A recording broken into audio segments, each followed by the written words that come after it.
Good evening, ladies and gentlemen. Welcome to the Keynote Stadium, the home of Doncaster Rugby League Football Club, where it gives me great pleasure to host the annual Dons Awards evening. As someone whose day job is a journalist, it's hard to remember, a bit like Steve, who you are and where you are. And during the Dons season, sitting in the press box, decorum has often gone out the window, particularly on Sunday, I have to admit, in the heat of a game. As we're all fans,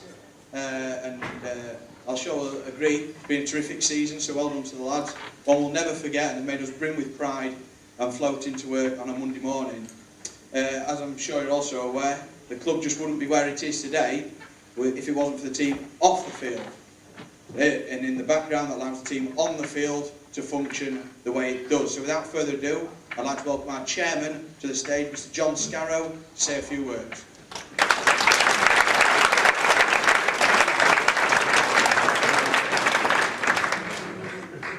Well, we've come to the end of our 3-year plan. It's 3 years since Carl took over the club, and I think it's fair to say we've achieved beyond our expectations. The club exists, we've had no traumas, no bad news, we've made it 3 years on, we've set ourselves up for the championship now. Financially, we're sound, not easy, but we have managed to put 44% on our average gate, and in the end it's all to do with the income. And most importantly of all, one of the initial objectives was to achieve promotion to the Championship. We got there. In league terms, over the years, we've gone from 9th to 5th to 1st. Being first, I think we are top and we are champions. I know it's semantics which says that we're not champions. I'm sure everybody has their special recollections of this season, but for me there are 3. Firstly, the style of winning. We won all our home league games, but it was a style in which we won. 150 tries, 40 points a game. Every game was a supporter spectacle. I know there are the purists who say we shouldn't ship 20 points, but in the end that doesn't matter. It's just that we had 20 points more than anybody else.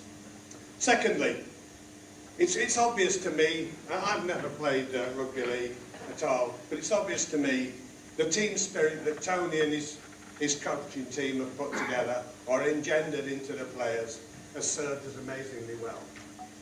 Particularly when we're on the defence. And you can see the spirit coming through week after week, and that doesn't happen overnight. It's a chemistry built up between the lads in the squad, the respect they have for the coaches, and the respect the coaches have for the players, which I think is wonderful to see. And hopefully as a result of that, Tony is nominated for Coach of the Year for Championship 1, and hopefully on Tuesday he'll get his true reward, because I think he's done incredibly well. I would add up with modest resources in financial terms. And thirdly, and perhaps most significantly, there is a tremendous empathy, I think, between the supporters and the team. The supporters are the 18th man, they drive the team on, and every home match and every away match, the team, whoever are the 17 on the pitch, come forward and they show their appreciation for the fans. Thank you.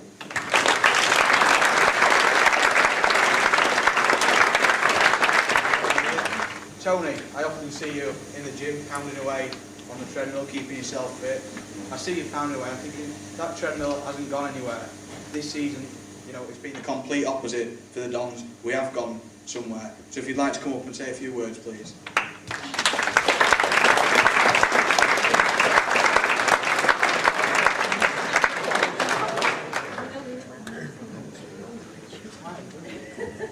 How are you?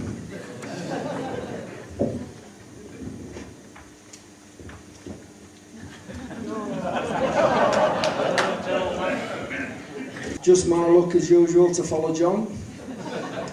One of these times you're going to put me following Ray and make me sound pretty good, but here goes. Right, I just want to speak a little bit about 10 months ago. We realised that we needed something different for us to be successful this year, and the opportunity come about that Paul Cup were available. I spoke to Carl and we got our heads together along with John and we wanted to come up with how we could support Paul to be part of the club. And what we come up with is to meet the fans and ask you guys to support us in what we were trying to achieve. And we had a real positive meeting, and because of you guys, you dug in, like you've dug in all year supporting us, we were able to support the services of Paul, and I think everybody will admit that it's been probably one of our best signings, not just on the pitch but off the pitch. But without you guys doing that, and also with the 18th man every week, I'd just like to say a big thank you to you guys, so give it all a round of applause.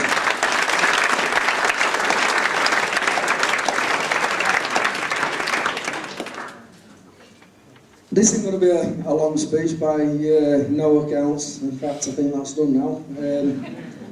I just want to speak about the players, how they've been all year, and I've nothing but admiration for them guys. They've played this year. They haven't played for a great deal of money. They've played because they want to be part of Doncaster.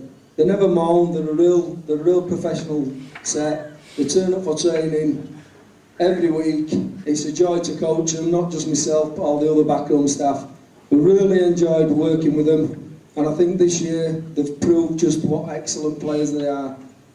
John's just said about being champions, but for me, we've finished the top of the league, first time in 61 years, regardless whether they say the champions or not. We've never done that before, and we wouldn't have done it without their guys. So a real big thank you to all the players. You've been absolutely brilliant, and it's been a pleasure to coach, so well done.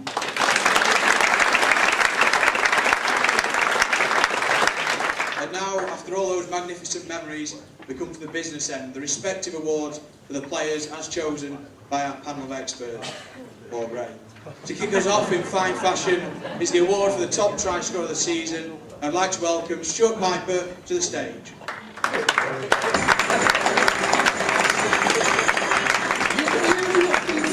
As they raced across the ground, and the clatter of the wheels as they spun round and round. I'm sure that if Tom Hodgson hadn't got injured, then he would have run him close, but the award with a staggering and record-breaking 34 tries in one season goes to Lee Waterman.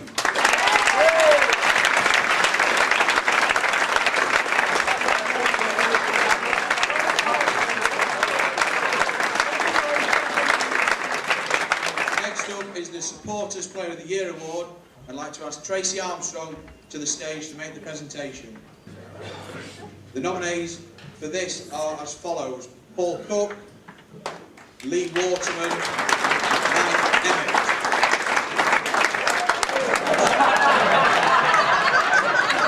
The trophy goes to the man on the end, Mike Emmett.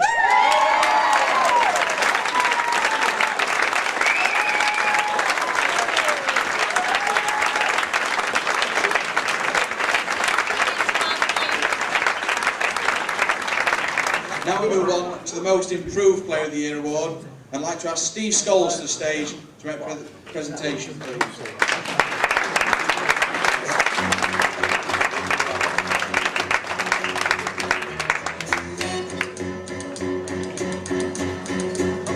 The nominees for this award are Chris Spur, Craig Fawcett and Russ Spears. With 15 tries to his name this year, and he's been in outstanding form all season at half-back. The winner is Craig Fawcett. Just how much have you improved this last year? Oh, quite a lot. Well, it's been one of my most enjoyable seasons, and hopefully we can get a win on Sunday and then get to grand final and hopefully get a clean sweep in Championship 1.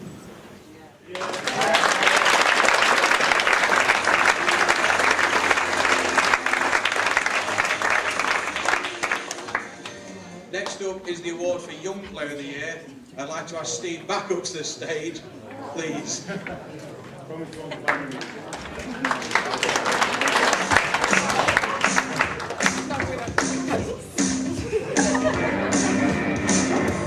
nominations for this award are Nathan Powley, Kyle Keswick and Tom Hodgson.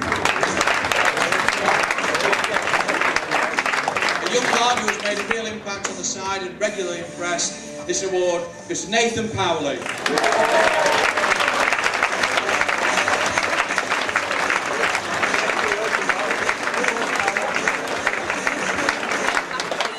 The forward of the year is next, and please give a warm welcome to Stuart Piper to present the award.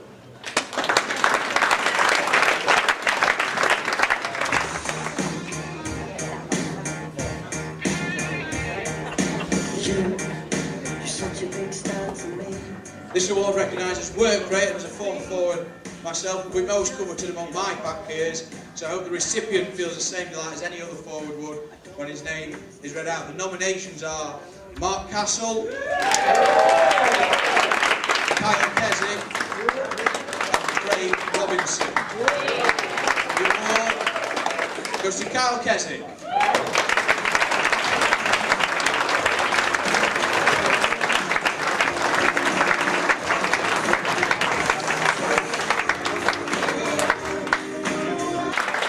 How the award for back of the year has been chosen, I'll never know. There are just so many candidates in this area. They are Lee Waterman, Paul Cook, and Nick Butterfield.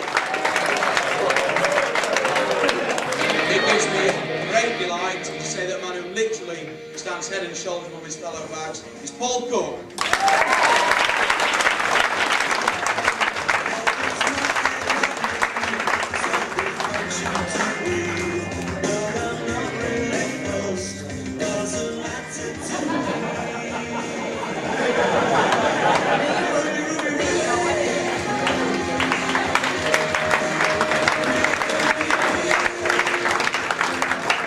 First of all, how's the injury?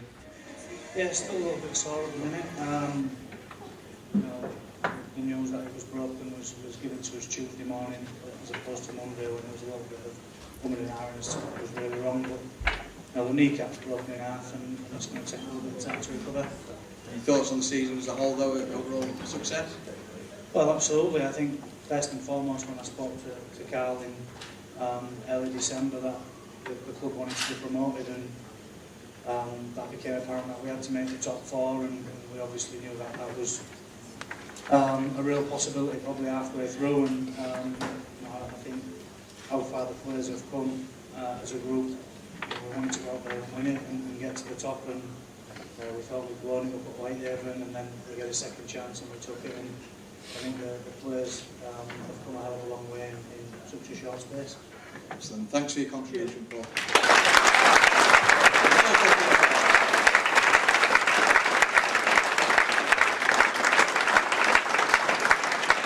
Moving now on to the Man of Steel Award, and if Carl Hall could come up to present this prestigious award, please.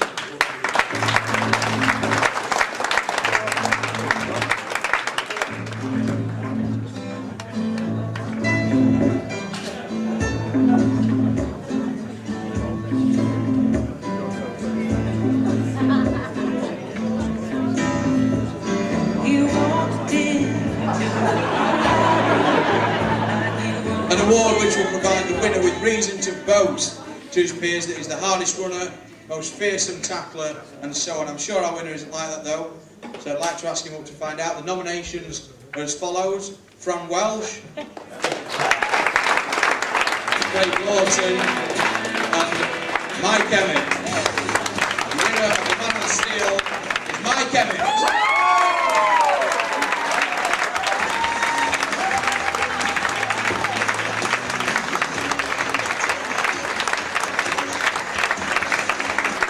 Player of the Year award is next, an honour given to one man by the rest of the dressing room, and what a great accolade. Please welcome Tony Miller to present the award. The winner, Mark Castle.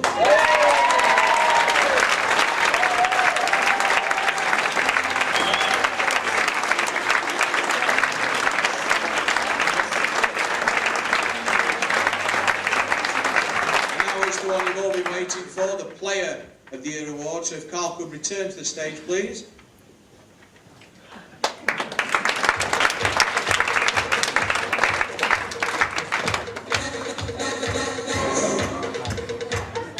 Contenders must have provided a regular, outstanding contribution, playing an integral part in whatever the team has done, and winning so many games this season. That's been quite a lot. The nominees are as follows: Kyle Keswick, Paul Cook, Lee Waterman. The Doncaster Rugby League Football Club Player of the Year for 2012 is Lee Waterman.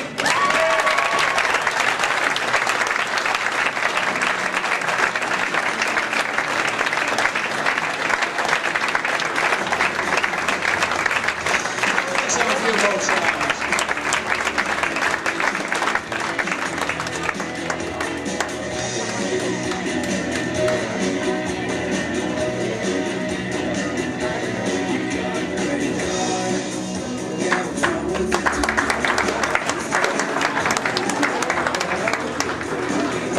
Lee, quite a night for you and quite a season overall, really. Can you describe it? It's just been good all around for the fans and everything. It was, I don't know, I had a bad year at York and Dr. Tony gave me the chance and Carl to come back, so I just wanted to prove what I could bring to the team and the players around me. And speak thingy with Paul Cook, Vince, Kezi, just everything, a massive impact on the game. And to beat those teammates who've won promotion alongside you to this award, what does that mean to you? Oh, it means everything, and it's good to see that everyone, like majority of people have signed on for next year, so well done to stay together, and what we'll build on this year, we'll build on for next year, and hopefully get better and see how things go. Excellent, cheers, thank you. Lee Waterman, everyone. Ladies and gentlemen, thank you for coming this evening. I'd like to thank John Scarrow, Carl Hall and Ray Green in particular for their time and effort into making tonight's success. Of course, as Lee mentioned, many are staying for the championship campaign next year. We look forward to enjoying that with yourselves as well. We'll see you down here on Sunday, and then hopefully all again at Warrington come Sunday week. We're now going to have the medal presentation made to all the staff and players of this successful Don side. So if Ray, you're already up, would come to the stage and hand out the medals to the Don squad. Things in Norfolk made.